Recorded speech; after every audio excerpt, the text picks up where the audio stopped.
আজকের ভিডিওতে আমরা দেখব কিভাবে একটি ছোট্ট ATX ট্রান্সফর্মার ব্যবহার করে 300 থেকে 400 ওয়াটের একটি ইনভার্টার তৈরি করা যায়। ভিডিওটি শুরু করার আগে আপনাদের কাছে ছোট্ট একটি রিকোয়েস্ট, যারা এখন পর্যন্ত আমার এই ছোট্ট চ্যানেলটিকে সাবস্ক্রাইব করেননি, প্লিজ চ্যানেলটাকে সাবস্ক্রাইব করে আমার পাশেই থাকুন। কারণ আপনাদের একটা সাবস্ক্রাইব আমার যে কতটা ভিডিও তৈরি করার অনুপ্রেরণা জাগায় তা বলে বোঝাতে পারবো না। তো কথা না বাড়িয়ে চলুন মূল কাজে চলে যাই।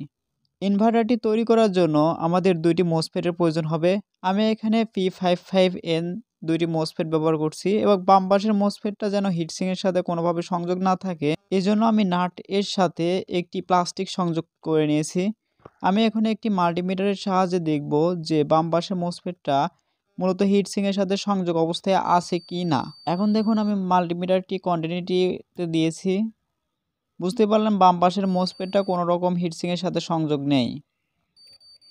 এখন আমরা জাস্ট একটি তার দিয়ে দুইটি মোসফেটের যে সোর্স পিন আছে সেটা সংযোগ করে নেব।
এখন আমাদের প্রয়োজন হবে একটি কোরের। এটি মূলত ইন্ডাক্টরের কোর। আপনারা এই ধরনের একটি কোর ম্যানেজ করবেন। এটার কোরের সাইজ আছে 31.5 মিলিমিটার এবং ওয়েট আছে আপনার 13.5 মিলিমিটার এবং ভিতরের ব্যাস আছে 18.5 মিলিমিটার। এই কোরের উপর দিয়ে আমরা এই ধরনের তার পেঁচিয়ে নেব। এটা মূলত 0.7 মিলিমিটারের তার। এখন আমরা এই তারটি সুন্দর করে কোরের উপর দিয়ে পেঁচিয়ে নেব। আর আরেকটি কথা, আপনারা যদি এই ধরনের ইন্ডাক্টর তৈরি না করতে পারেন বা কোরটি ম্যানেজ না করতে পারেন, সেক্ষেত্রে আমাদের এই ইন্ডাক্টরের পরিবর্তে একটি বিকল্প পদ্ধতি দেখিয়েছি। আপনারা অবশ্যই ভিডিওটি সম্পূর্ণ দেখলে সেই পদ্ধতিটি পেয়ে যাবেন। সো আপনারা অবশ্যই ভিডিওটি সম্পূর্ণ দেখলে এই ইন্ডাক্টরটি ছাড়াও আপনারা এই ইনভার্টারটি তৈরি করতে পারবেন। দেখুন আমার ইন্ডাক্টরটি রেডি হয়ে গেছে। এখন আমি জাস্ট ইন্ডাক্টরটি সংযোগ দিয়ে দিচ্ছি। এখন আমাদের একটি ATX ট্রান্সফর্মার প্রয়োজন হবে। এটি মূলত আমি একটি নষ্ট ইনভার্টার থেকে খুলে নিয়েছি। আপনারা যদি চান যে এ ধরনের একটি ট্রান্সফর্মার তৈরি করবেন, তাহলে অবশ্যই আমার চ্যানেলটি সাবস্ক্রাইব করবেন, কারণ আমি নেক্সট একটি ভিডিওতে এই ট্রান্সফর্মারটি কিভাবে রিওয়াইন্ডিং করা যায়, অর্থাৎ নতুন করে তৈরি করা যায় সেই পদ্ধতি এবং ক্যালকুলেশনটি কিন্তু দেখিয়ে দেব।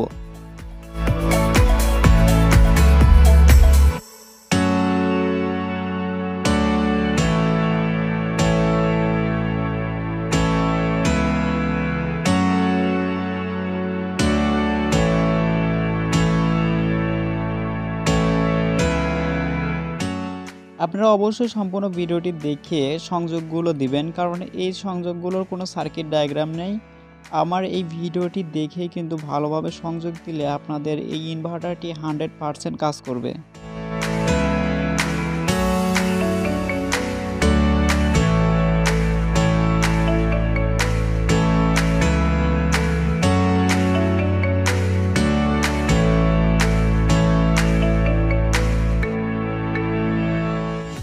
এখন আমরা ব্যাটারির নেগেটিভ যে তারটি আছে সেটি এখানে সংযোগ দেব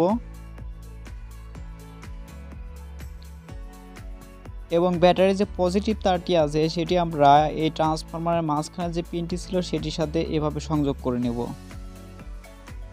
এবং আমরা এখানে 60 ওয়াটের একটি ফিলামেন্ট লাইট ব্যবহার করছি। এখন আমরা জাস্ট ট্রান্সফরমার আউটপুটে যে দুইটি প্রান্ত ছিল সেই দুইটি প্রান্তের সাথে আমাদের এই লাইটের হোল্ডারে যে তার দুটি ছিল সেটি সংযোগ করে নিচ্ছি।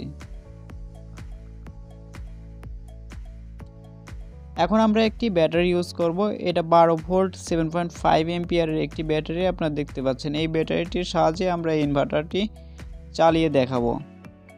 দেখুন আমি নেগেটিভ প্রান্তটি জাস্ট আমার ব্যাটারির সাথে সংযোগ করে দিচ্ছি এবং এখন আমি পজিটিভ প্রান্তটি দেখুন ব্যাটারির সাথে সংযোগ দেওয়া মাত্রই আমার 60 ওয়াটের ফিলামেন্ট লাইটটি ফুল আলোতে জ্বলে উঠছে। আপনারা যেটা বুঝতে পারছেন ভিডিওতে, এটি কিন্তু সম্পূর্ণ ফুল আলোতে জ্বলে উঠছে।